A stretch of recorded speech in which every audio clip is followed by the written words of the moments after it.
Hey, Garage Logic fans, Mishki here, slipping in ever so briefly to mention that I have a podcast that comes out every Wednesday and every Friday, twice a week now. The show is pretty much about everything you care about and are interested in and need in your life and want to know more about. I tailored the darn thing specifically to your liking. I tailored it to your loves, to your true passions. That took a long time. I'm spent. You know what I'm saying? Absolutely wasted. And this is the Weekly Scramble, a place where we chat about life over a cold one or two. It's time to belly up to the pod with Mike Frattallone and your host, Chris Reuvers. That's right. It's time for the Weekly Scramble podcast. My name is Chris Reuvers. With me, as always, his name is Mike Frattallone. Hello, Michael. How you doing, Reuvers? I'm good. I'm still recovering from my turkey and baked corn and stuffing and everything else. Although I got to be honest, I had to check in with my gal Emma today, Awaken 180 Weight Loss and awaken180weightloss.com. I actually did very, very well. And it's because I mostly avoided the sweets this weekend. Oh, that sucks. I did eat a lot of turkey. I ate a lot of ham. Okay. I ate a lot of ham, but I did a successful job of and I got to tell you, my mom makes the best pecan pie known to man, and I love pecan pie. You do? I can't. Pecan pie seems like, you know how when you go to the gas station and you see like Sour Patch nuclear waste candy, right? Pecan pie was the version of that from 1940. No. Right? Do not dismiss pecan because like pie. you could have pumpkin pie. And then someone made like, let's make rhubarb pie. And they're like, wait, rhubarb? Or they make pecan pie that tastes like sugar candy and rots out your teeth. Yeah, it's the so equivalent good. of a Sour Patch So Kid. good. What are you, an apple pie guy? What are you? I'm a pumpkin pie. See, I don't like pumpkin pie. You're dumb. I know I am, and especially this time of the year. And both of my kids, pumpkin pie? But both of my kids. So mom made pecan pie, pumpkin pie. I bought an apple pie because you got to bring something Sure. for everybody. But I didn't know, and my kids love pumpkin pie. Okay. I don't know what it whipped is. cream on there in the microwave for 30 seconds. And my kids devour it. They love it. But I've never been a pumpkin pie guy. Let me ask you this. Okay. Do you really like turkey? The reason I ask I like it the way I make it, yes. Okay. The reason I ask is Masters Maples came through in a Masters huge Maples. way, by Well, the yeah, way. you put enough Masters Maple on anything, it's so going to be good. good. But the reason I ask is how many people buy a turkey on September 3rd, on March 6th, and bake a turkey? That's true. You only do it. I mean, it must be the kind of meat that we just don't care about. I mean, I eat chicken almost every day. Yeah. I eat turkey maybe once every 15 days in thin slices on a turkey sandwich. Okay. But I don't and I enjoy the turkeys that were made for Thanksgiving. They were done great. Would I have rather had a steak or ribs or a hot dog? Maybe. I'm going to tell you this, though. This was, it's not often that I host, but I love doing, and you're going to think I'm weird. That's fine. I love doing all of the stuff associated with hosting a Thanksgiving meal. I truly do enjoy it. Yeah, wow. In fact, on Wednesday, I got home from work 6 o'clock, somewhere in there. I had to make one stop, which, wasn't prepared for that. Mm-hmm. God bless the Coburns in Belle Plaine. Sure, in and out. I made one stop, and I thought, okay, I know exactly what I need. I needed like two things. Mm-hmm. I'm going to be in, I'm going to be out, and bingo, I'm going to be good. And so I got home about a little after 6 o'clock, turned the oven on. I had the thing ready to go. All I needed to do was take out the guts, throw in there little Masters Maples and a little broth, throw it in the oven, and I'll be good to go. And so I did the turkey actually Wednesday night, the night before, yeah. and then put it in the crock pot with all the stuff, with the broth and the everything else. Oh, and then that way, when I woke up Thursday morning, I wouldn't have to get up at 5 a.m. Mm-hmm. You just get up at whatever. My normal time is usually like 6:30. Mm-hmm. Get up then, start the ham in the crock pot. All I have to really do is heat the ham. And then, exactly. Yeah. And then that way the oven is free. Okay. And so I could do the baked corn, and my sister-in-law made the taters and everything else. But I forget where I was going with that. The point was, you love doing it. I love doing that, and that's when I will crush turkey on Thanksgiving. Really? Oh, God, yes. Yeah. I mean, even though it makes me a bit seepy, that's fine. But I will crush turkey on Thanksgiving. That extra little bit of tryptophan. And I almost did Rookie's White Castle stuffing mix, but I completely forgot to stop for White Castle on my way home on Wednesday. I got that at Colburn's. They have them in the freezer section, probably. Oh, my God. You're totally right. I didn't even think of that. Yeah. Or Rademacher. Right. Oh, darn it. You've had it, right? No, I haven't. It's really good. I haven't had a White Castle in a long time. The White Castle stuffing that Rookie makes is, I hate giving him credit. It's amazing. I think I kind of lost my love of White Castle when they started doing chicken fingers.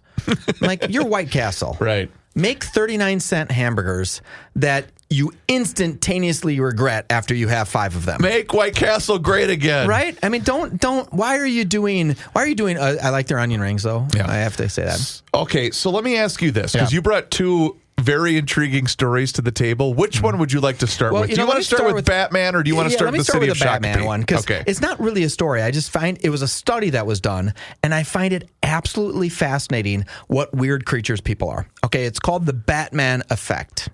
Who did the study, out of curiosity? Do you have it available? Super great question. Who did the study? But it was a university study, it says. Sorry. It's all good. I took a screenshot of it. I should have put the link. Here's the only reason why I ask. I took a couple of psychology courses, and keep in mind, I am the son of a clinical psychologist, right? So I took a bunch of psychology courses my early run in college, thinking that this might be an avenue I'd want to go down. Yes. And that's why I'm always fascinated by stuff like this. Okay, so here's what the researchers did. It's called the Batman effect. A woman posing as a pregnant woman boarded the train. In some trials, a second experimenter dressed as Batman entered through another door. Okay, so let's start. Half the time, she just goes onto the train as a pregnant woman.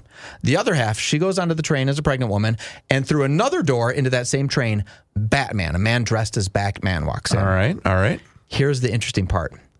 People were far more likely to give up their seats when Batman was present. In fact, 37.66% of the time, they did it for a pregnant woman when Batman wasn't present. Wow. But 67.21% of the time, people somehow felt Batman as a presence or saw Batman and said, Batman's here to help people.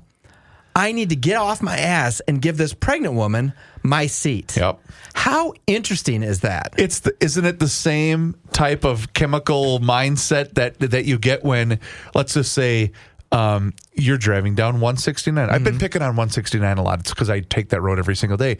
And all of a sudden, you see a squad car either in the median or maybe coming up behind you. Well, I must get over. I must get over. And my hands are now at 10 and 2, and I'm looking straight ahead. And I was going 74 and a 65, and now I'm going 68 and a 65. That's exactly right. Okay. I think what we should do from this learned study, we should throw Batman pictures on light rail.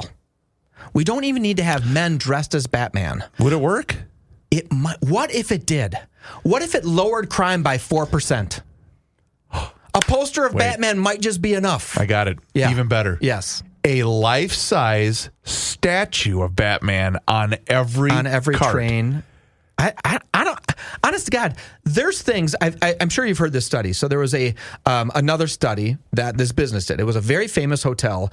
They were getting a ton of complaints about their elevators. Okay. Right? So they said, we got to fix this. We got to figure this out. And they went out and got bids. And putting new elevators in a hotel is really quite expensive. I bet. In fact, it was up to $5 million. Right? For an elevator? To put multiple elevators in these, because they just weren't. Wow. It was such an old hotel that it was just going to be really expensive.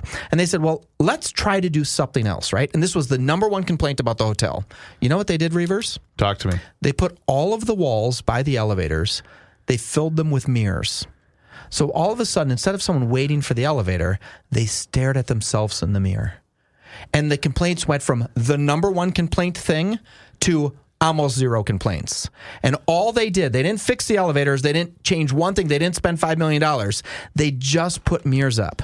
And I don't know that putting, statues of Batman on our light rail stations or on the trains themselves would actually reduce crime. But what if it did?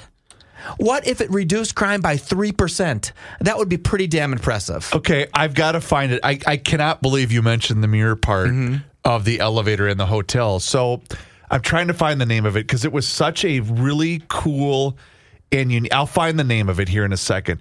So years ago, you know the story. I was driving back from a Bills game, and I was going to be the spotter for the Gophers at the Quick Lane Bowl in Detroit, which is now, I believe, called the And One Sports Bowl in Detroit, which even better. I swear to God, I hope the Gophers go back again just to get Royce going. In any event, I was going to stay maybe 2 or 3 blocks away from Ford Field at this just gorgeous, old, updated hotel in, I forget that part of Detroit, what it's called. So this is, like 3 days after Christmas, right? It's in that run where no one's working, everyone's got free time and money to burn and whatever else. Anyway, and I remember I was on like the 7th or 8th floor, something like that, like not terribly far, and the gal said, just so you know, sir, we're down to one elevator in the hotel. No. She said, but there's multiple staircases, and here's your free breakfast as a 10th floor. I don't give a shit about the staircases. But it wasn't that far. Yeah, honestly, okay. I didn't mind because I want to get my steps in anyway. Okay. I didn't care. I didn't care. And so I remember I did wait for, because I had all my stuff, right? So I did wait for quite a while to get my elevator up to my room. And I thought, you know what? I need the steps because I was going to go back down and meet up with the crew to do the Gopher game. And the stairwell went around where this stunning, like 700-foot high Christmas tree was. Oh, very cool. And there were mirrors everywhere. And I remember going, I would not have had this experience. It was just... Look at that. It was just cool. Look at that. There was Christmas music playing. The snow was falling. Thank God I didn't have to drive anywhere anymore. And I just remember thinking, this was a cool, like, little just sliver in time that I got to experience because you didn't fix your damn elevator. Yeah. Like, it was just kind of cool. What a great story. That's you. a good story. Yeah. You found life's happiness by doing something better, right? Instead of waiting for an elevator. I hate elevators, by the way. Every time I go to a hotel, you know what level I want to stay on? 1. Ground. Yeah. I want to stay on ground. I don't, especially if I'm in bumfart wherever. Oh, yeah. If right? you're, It doesn't matter. if you're I at could the, put you on the 4th floor. Why? No. Why? Main I'm floor going to is get a good for better me. view of the field and the parking lot. I'm fine on ground level. Then I don't have to go to the elevator. because my kids are going to want to go swimming in 2 minutes anyway. It doesn't matter. I don't have well, kids no, that but do and that anymore. I forgot to, I didn't set up that picturesque Christmas time scene perfectly because I was chugging 2 beers on my way to the golf. I'm kidding. Oh, that's funny that you I'm said joking, my kids I was- would want to go to the pool. You have boys and I have girls. Yes. My girls at some point in time we're not swimming. Looked at me like, what?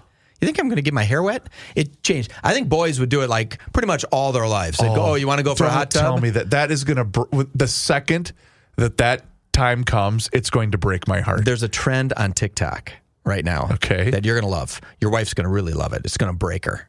Just break her heart. Oh, no. Your wife's petite, very light, right? And the thing is that at some point in time in your life, you pick up your child for the last time.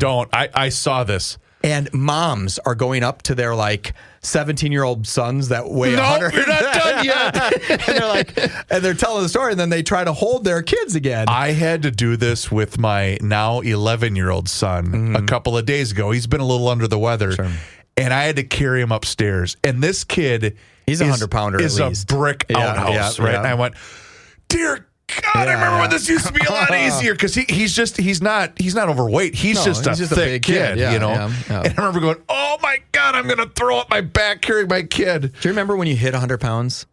I don't. But I remember. I'm not trying to throw off your story. No, go ahead. I just remember those things where I first hit 5 foot or first hit 100 pounds. Those were big milestones. I remember. For me. I might have been, I don't know. Get my first chest hair. 6th grade, 7th grade. Yeah. I was a twig. Okay. All the way through. Tall, when I real tall. graduated high school, I was 160 pounds.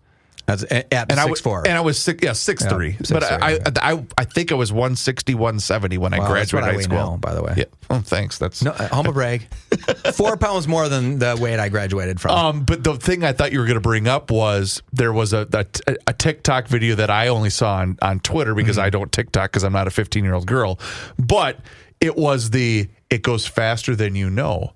So it's picture you're in the kitchen and there's a young man grabbing his football equipment, his basketball shoes, his school bag, whatever. Yeah. All right, Dad, I got to catch the bus. And he's 8. Yeah. And then it's, okay, Dad, I got to head to practice. He's 11. And it's just this transformative thing. And I had to stop. I said, no. Can't do it. No, can't do it. I don't want to rush this. And it was, it was 9 o'clock at night. I'm trying to go to bed. I go, if I watch this, I'm not going to be able to fall asleep because I'm going to start bawling my eyes out because I'm a giant wiener. I can't help it. I love that. I know you don't go on TikTok, but I've experienced a lot of TikTok lately. And as everyone that listens to this show knows that one of my daughters is committed to go to Ole Miss next year. Oh, I want to bring that up, by the way. We've been spending a lot of time going down and talking about Ole Miss. And these crafty Chinese, they are crafty because what they said is, Micah like Ole Miss stories, and they feed. I just did a Chinese accent. Can I do that? Sure. Okay, well, I don't know. We can do anything Chinese, once. That was a communist Chinese accent, right? Gotcha. The Chi-Coms is what I think they call them. So those guys really figured out my algorithm, and all I get is stories about Lane Kiffin. All I get is story. But have you heard the newest thing about this? Can you hang on? Yes. So hold on. Let's tell people. I'm going to tell you a story about Lane Kiffin after this break that you haven't heard, although you've only heard 100 stories about Lane Kiffin lately. I cannot wait. Let's talk about our friends at We Are Nuts and wearenutsmn.com. We just mentioned Thanksgiving. The holiday season is right upon us, ladies and gentlemen, and you're going to be hosting a lot. You know what? We Are Nuts brings anybody together, friends, family, all sorts of different groups. It's a family-owned operation, and they are proudly roasted here in Minneapolis, and they've been doing it since 1987. This Twin Cities business is the Family Business of the Year winner. It's small batch, handcrafted nuts and confections. It doesn't matter. Cashews, mixed nuts, mixed chocolate almonds, cashews, maple bourbon toffee almonds, cinnamon toffee peanuts, which are the key member of the Reuvers household, by the way. The hot nuts, the original toffee, the hokey pokey popcorn, gift baskets, so much more. They are now available at all Cub Foods locations, Quick Trip locations. You already knew they were available at Lunds and Byerly's, Kowalski's Markets, Max Hardware, and also Frattallone's Hardware and Garden Stores. If you're not able to make it to any one of those locations, just look them up online at wearenutsmn.com, and you can place your order. And you know what? They've been such a great addition to us here at the Weekly Scramble Podcast. We appreciate the entire family at wearenutsmn.com. The Weekly Scramble. We will be right back. I knew you were going to bring up Lane Kiffin. You knew I was. The floor is yours. And I am just mad at Lane. I don't blame him for going to LSU. I think he's going to get his ass whooped there. He's going to hate the culture. Let's explain the background story for those that are unfamiliar. So Lane Kiffin, I should give a little bit of the further background on Lane Kiffin. He has been the Ole Miss head football coach for, I believe, the past 7 seasons.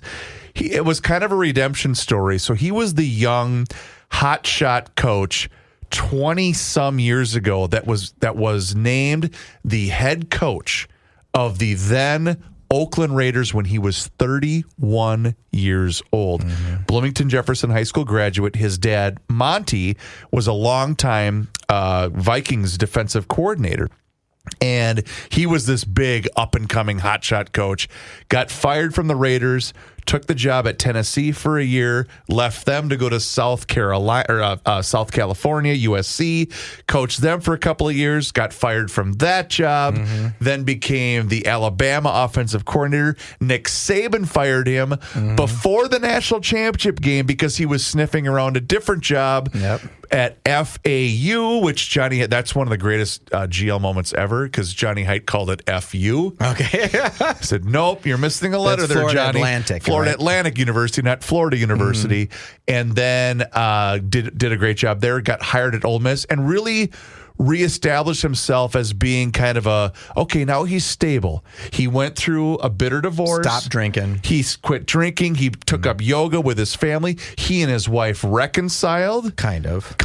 And then the family kind of really went all in on Oxford. His son was a high school quarterback, I believe, at Oxford High School. His daughter goes there. And it was a really cool story. And I just thought, good for him. And I was really, really hoping, knowing that your daughter was going to be going to school there. You and I are going to road trip to a game down there at some point. I was really, really hoping that he was going to stay in Oxford, Mississippi. And then LSU came around and said, boatload of cash. How about $93 million and for 7 years, with a clause that says if we fire you for anything but cause, right? So if we fire you, just release you because you're not performing well, you get to keep 80% of the contract. Think of that. Remaining. 80% of the remaining 80% of the remaining contract, which is pretty damn amazing. Those are big numbers. Yeah, it is. But now on TikTok, because TikTok will grind the world right down to the nubs, many people are putting up their DMs of Lane Kiffin's DMs to them. Oh, no. Many co-eds that attended Ole Miss. No. Do we know that they're all real? No. Are some of them really funny? Yes. Do I absolutely believe that some of them are real? 100%. I think if I'm not mistaken, he dated a girl briefly that attended Ole Miss. Well, a couple of years ago, I do know that there was a viral story that featured Kiffin at his home, and I believe that he and his then ex-wife had not reconciled at that point, and I believe he was dating a young woman who was around the same age as his daughter, who attended or attends. Still attends. And she's going to go to LSU, I think. She's leaving to LSU too. Oh, boy.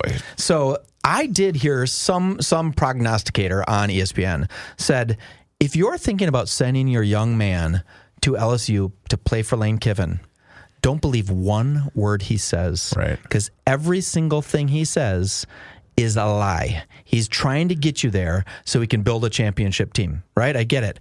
But don't believe what he said. Why would you believe him? He's bounced from place to place to place. Granted, he spent 6-7 years at Ole Miss, right? That was a long time. Built a real good culture there. Have you seen him speak? Yes. What is with his hand constantly jumping out? He does. If you're watching me on the show, it's coach speak. He throws his hand out like he's a weird speaker. It's almost the emphatic, I want you to believe my sincerity kind of motion with that. And the thing is, here's why I will defend Lane in the previous regard. He ain't alone. No. All of these college coaches, especially at that level, they're all slick oil salesmen. Sure. They just are. And the thing is, there's so much money at stake. There is so much pressure associated with that type of job. Granted, you're also getting, in some cases, getting paid a lot of money to do this just job. About every case. The number one paid government employee in the state of Minnesota, correct, is our coach, PJ Fleck. PJ Fleck, making $4.8 million or whatever. But I guess the point I was trying to make is, so when you say that about but they all do that, and unfortunately, that's the icky part of the game. Okay, and I love college football. Help me understand this. Go ahead. You understand this way. I'm brand new to college football this year. Right. Literally, I got into SEC football and I realized, it's something different. It's just a different animal. It's just something different. Yep.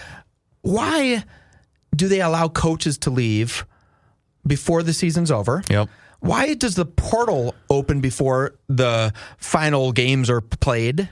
Why is any of that? Why do they do that? Why can't they just say, you can leave a school? We don't care. You can leave. You can stop coaching at a school. But you can't do it till February 3rd. The timeline is completely messed up. Why, though? And there is no specific reason, but I heard an interesting interview either yesterday or the day before. I can't remember, just basically in the wake of this Lane Kiffin snafu, basically saying these college coaches want it this way. Mm-hmm. So help me, or bear with me here. Okay.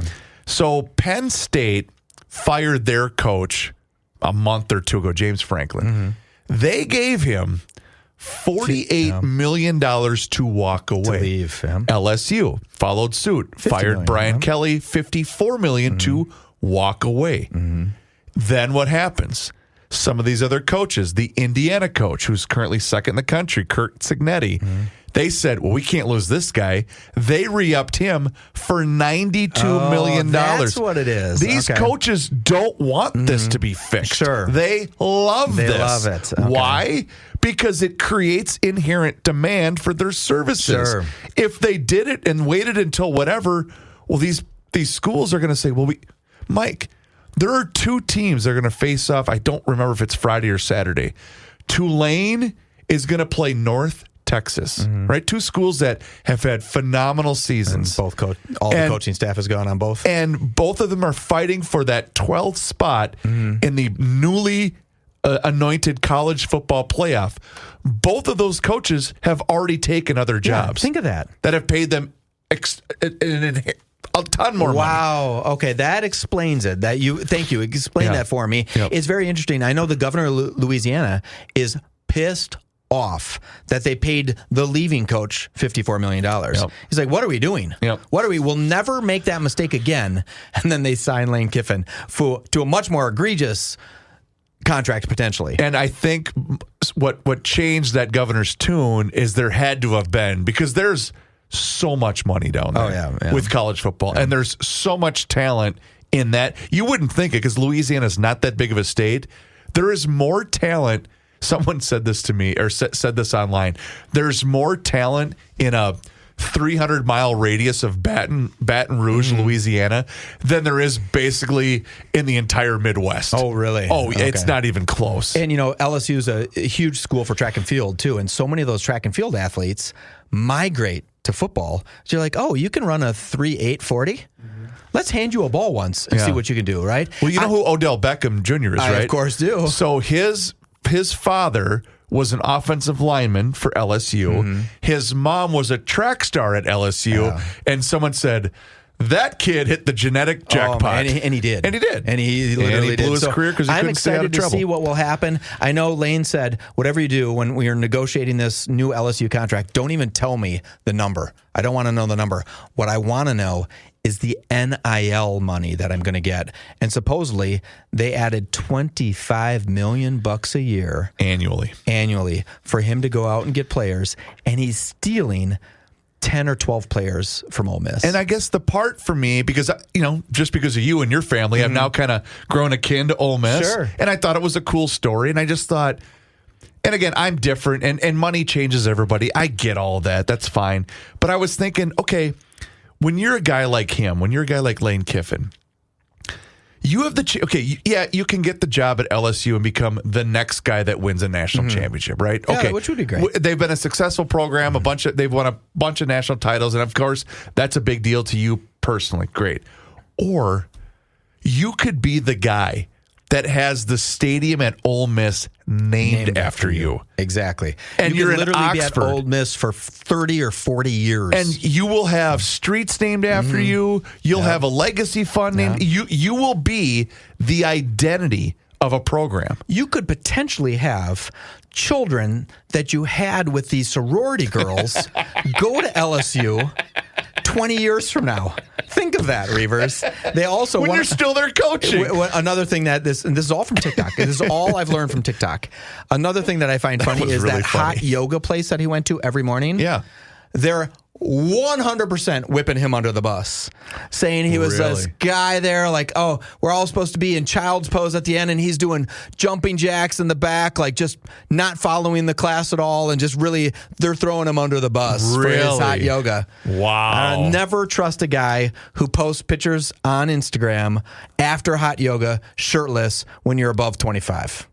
Yeah. Right? Yeah. And he's doing it. Granted, he's fit, but I guess if you're out there doing it, good for him. Hey, good luck, Lane Kiffin. I hope you just fail miserably. North American Banking Company is here for you, your family, and also your business, and they've been at it since 1998. And way back then, they made a promise to deliver a better banking experience for their customers where you know your banker, and they also know you. And while a lot has changed since then, this commitment to being a true community bank in the Twin Cities, that has not. Find out for yourself. Check them out online today. It's nabankco.com to learn more. They offer the same online and mobile banking options as those other big national banks. And you know what? You might think that a community bank in the Twin Cities may have last updated those online tools back in like 2010. Well, no. They're updated. They're fantastic. I use them every single day. You should too. But see it for yourself. nabankco.com to learn more. It's banking done differently. North American Banking Company, member FDIC, is an equal housing lender. The Weekly Scramble. We will be right back.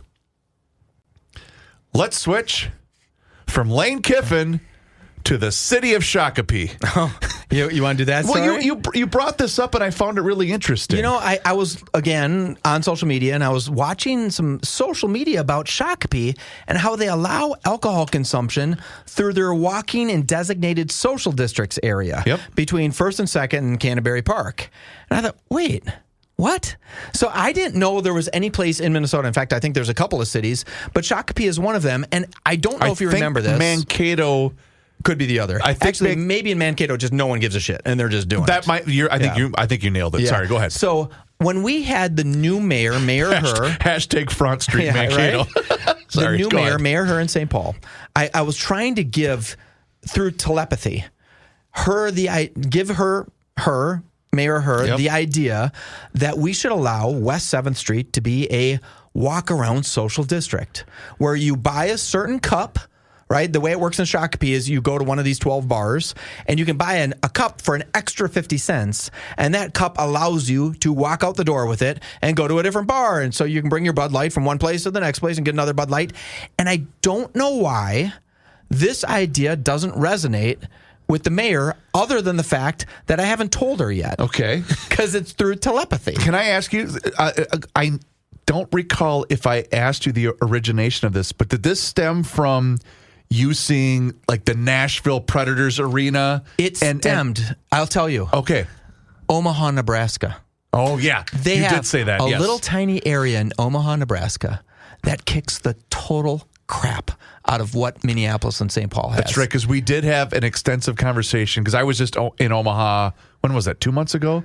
Whenever that was. Yeah. And I thought, downtown Omaha's kick-ass. It's a great little town. It's really cool. I don't even know if they allow people to walk around there, right? Would have fooled me. You know, it just looks really cool. It's cool. And St. Paul needs something. We need something in St. Paul. Mayor Her could make a huge difference if she just said, who cares? Who cares if you take your half a beer and go from Burro down to Casetas, down to Truck Yard, down to Smorgies? Who cares? Right. What would it matter if that happened? Right? I just don't get it. And the Wild, what's that new stadium called? It's not Xcel Energy Center Grand anymore. Casino Arena. Maybe Grand Casino natives could say, we'll sponsor the Cups. Get some advertising. Make a little bit. Reuvers, Reeds. I just had Here we go. The best idea. Here we go. Okay, Minnesota State Fair, right? Yeah. One thing the Minnesota State Fair knows how to do better than anybody else is what? Sell booze. Sell booze. And how do they do it? They make you use the same cup, right? Yeah. And what bars could do in St. Paul, what St. Paul could do to those bars St. Paul cup. is say, you have to use this cup. This cup costs you $1. And the city could sell those dumb cups just like the state fair does. So when you see somebody walking around with a can of beer out in the road, you say, come over here, son. I'm giving you a ticket for walking around with a can of beer. But if you buy the St. Paul cup, and that $1 goes towards fixing the roads and whatever. $1 could go to Somali Frog. We don't care what it goes to. Somali Frog. I'm just making that up. I don't want it to go to Somali Frog. It could go to anything. Okay, remind me. You brought up Shakopee. Yeah. What is the area? Because is it like the depot area between First and Second? Okay. In the two main social districts are downtown. Yep. Which I didn't know there was a downtown Shakopee. Oh, yeah. Yep. Do they have an escalator in one of those buildings, or is it just all one level? It's probably one level. Okay. And then between First and Second and around Canterbury Park. Okay. So roughly Shakopee, and the only reason, I mean, I live generally in that area, but the one, they used to host a softball tournament every year. It was almost the same weekend as, is the Kentucky Derby like early May? First weekend of May. First weekend of May. Yeah, first Sunday. Okay, that's the weekend they used to do, and I don't know if they still do this, but it was super cool. They would have, so we would go to this place, and it had this cool area where it was just a couple of blocks, and you just got to do exactly what you're talking walk about. Around. And chill I out. remember the Derby was on because Jess wanted to watch the Derby, and I said, well, let's walk around. It's on everywhere, right? Yeah. And I remember we were in Shakopee, and it was super fun. Super cool. The weather was perfect. Obviously, it was the first weekend of May, but it was neat. And I remember thinking how cool downtown Shakopee is. And this, I mean, I think this is a relatively new thing. Oh. That, I mean, maybe they we were doing it. We weren't supposed to. May have done that before that, but I thought it was September of 25. Okay. Right? When they were, I mean, it was pretty new. It says, September 2025 Shakopee Social District. It actually says it closed October 31st, so it must be just through the summer season. Oh, okay. So maybe they have it each year. I will say this about Shakopee. They are building that amphitheater that's just going to be outside of where Canterbury Park is. Sure. It's huge. We're talking 19,000 seat amphitheater, right? They're going to get they're lining up huge acts for this thing for the next summer. That'll be fun. It's so cool. And what I also like is, I think I've mentioned this to you before. Take the fam. There's this place called Boardwalk. Mm-hmm. It's right next to the first turn of the Canterbury Park. This is that new place. Racetrack, brand new. Yep. They got live music all the time. This is a plug for them. Why aren't they advertising on this show? They should be. But that area is exploding, and it's because of what we've been talking about for the longest time.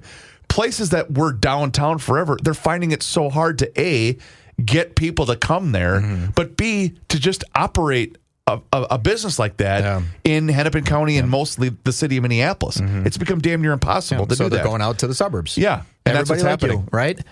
Everybody like you. Leaving Minneapolis, it's coming back, though, baby. I can feel it. You can? Mayor Fry's going to turn that city around. Oh, I was supposed to ask you a question about that. With this Paid Family Leave Act that's taking place January 1st, is that going to be a hindrance for those that are going to try to continue to operate? No, I mean, I think it's going to be an interesting thing. You know, I really do think the team that we have at my company, we work. We're workers. Right. No one's taken 3 months off. It just doesn't. And those that do, we would have already done that for them.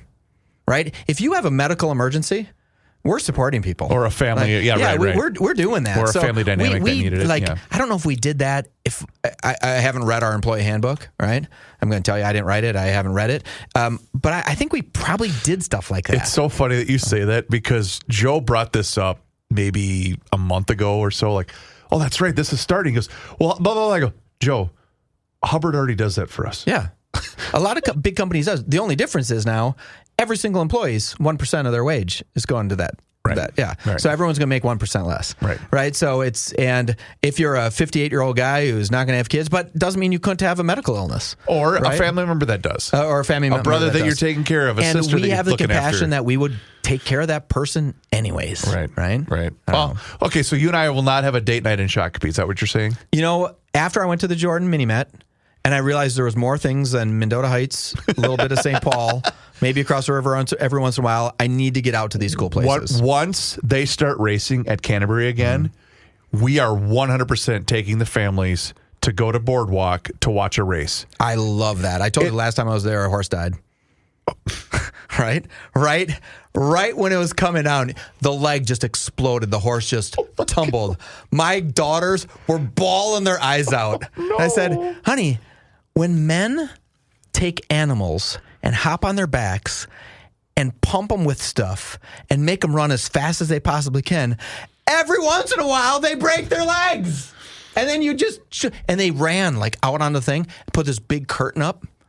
And they're like, I wonder how they had that ready. I'm like, because this occasionally happens to racehorses. So what you're trying to tell me is the girls won't be joining us for that particular day. Loved it. They loved it. They would go back in a heartbeat because you know why? They're gamblers. Those kids are gamblers. You know, I do want to get, do you have another ad? No, go ahead. Okay, I do want to get to one other thing because I want to get your opinion on this. Maybe you talked to Joe about this too.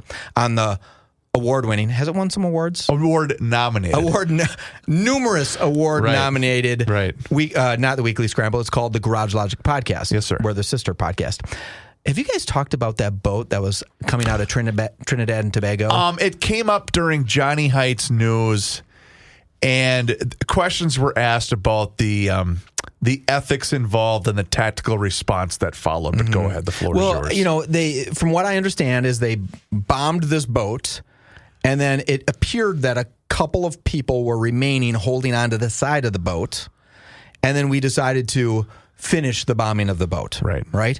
And I have not heard if that was a 15-second decision or they were sitting there for 2 hours floating in the water and we said, hey, let's go finish the deal. I don't know. Like, I can see really quickly, like, hey, we went up, we didn't get the boat all the way down, you know, bomb them a little bit more. It's been 30 seconds. Maybe we noticed that there was guys maybe dangling on there. Maybe we didn't. Right. Yep. There's some fog to that, the fog of war. If it was a couple hours later with people sitting there hanging onto the side of the boat, I have a different feeling about that. That being said, Reuvers, I want to hear what Joe said about that. Joe had some questions about whether or not that's the right way to go about business. I somewhat said, well, here's the deal. If these are the people that are bringing hundreds and thousands of illegal drugs into our country that are quite literally killing our citizens. Killing. Can I give you some killing numbers? Please do, from overdosing. 2019, 70,630 people. 2020, 91,799. 2021, 106,719. 2022, 107,941. 2024, provisional at this point, 80,400 people have overdosed from fentanyl, opioid, drug things that those guys in that boat were bringing to the shores of America. Right. Maybe. And I mean, you would like to think that they probably had pretty good intel as to why they would choose. They would have that they particular 100% target. No, they aren't picking on some guy that's out there fishing. He's not. He's in a high speed boat. Maybe not this one. Right. They know exactly. They watched the people loaded. They were talking about the other boats that they done. They said we had people standing there watching them loaded. Yeah. We're not naive. We're not accidentally killing innocent people. And unfortunately, there is an ugly side to this. Yes. There's an ugly side to war. There's an ugly side to making this stop. And you know what? Honestly, if that's what it's going to take, unfortunately, that's what it's going to take. So I apologize. Here's a good way not to die in a boat carrying illegal drugs. Don't carry illegal drugs in a boat across the ocean. You know, so in Vietnam, U.S. and allied military deaths were 282,000, right? That's a lot of people died in Vietnam. Yeah. In America, just in the last 5 years, so that was 282,000 in Vietnam. In the last 5 years, from opioid deaths, 475,000. Wow. We went to war 4 years with Vietnam. Lost 282,000 people. If Canada attacked us and killed 475,000 of us, we'd retaliate. Canada would be gone. Right. Every single man, woman, and child in Canada would be gone. I'm not being facetious. No, you're right. Like if that many Americans died, what's the difference, Reuvers? What I think also we forget is we talk about the deaths, right? You and I, like the 100,000 deaths, totally unacceptable. But I looked up some other stats. I hate doing this to you, but I'm going to do it anyways. Do you have any idea of people 12 years of age or older, how many currently are addicted to drugs in the United States? Oh, an estimate. oh my goodness gracious. So you know 100,000 people died of drug overdose. And you're just saying the ones that are addicted. Addicted to drugs that they said it is drug use. They have drug use disorder is what they're calling it. I'm terrified to ask what that number is. 28,200,000. Oh, so these pricks, these drug dealing psychopaths that are bringing fentanyl across the border, other drugs, opioids, all of these drugs, right? I can't name them all off, right? They're bringing them in. They're creating 28 million zombies in America. Yeah. When you drive down the streets in Minneapolis and you see a guy bent over, standing there bent over, not moving, that's one of those people that drug boat was going to bring drugs to. I do remember seeing when I was bringing my boys, it was Memorial Day weekend. We were going to try to go to the Timberwolves game. And I was watching a guy, this would have been Friday night of Memorial Day weekend, watching him argue with the card reader at the parking ramp. Yeah. And my youngest goes, "What's he doing?" I go, "I think he's very unhappy with his service charge." Yeah. Meaning, let's just go this way. Let's just stay away from him. Wow. I mean, it ruins, it's ruining 28 million lives. Yes, it is. But it's not just them. It's everyone else has to live by them, around right? It. Yep. And it's just so brutal. Reuvers, we did a lot today. Yes, we did. We went a long way. Covered a lot of ground. If you like this stuff and you want to see what we look like, because you're handsome. Right? Thank you. I'm old looking, right? Whatever. I got a little bit of a beard, but you can find us on YouTube. Yes, you can. Right? Yes. And you can watch us. Just search for the Weekly Scramble podcast. Reuvers, you are the best. Please do us a favor, rate and review the show wherever you happen to be listening to the Weekly Scramble podcast. It helps others find the show, and it helps us out as well, and we appreciate each and every single one of you. His name is Mike Frattallone. My name is Chris Reuvers. Thank you so very much for listening to the Weekly Scramble podcast. We'll talk to you again next time. Until then, cheers.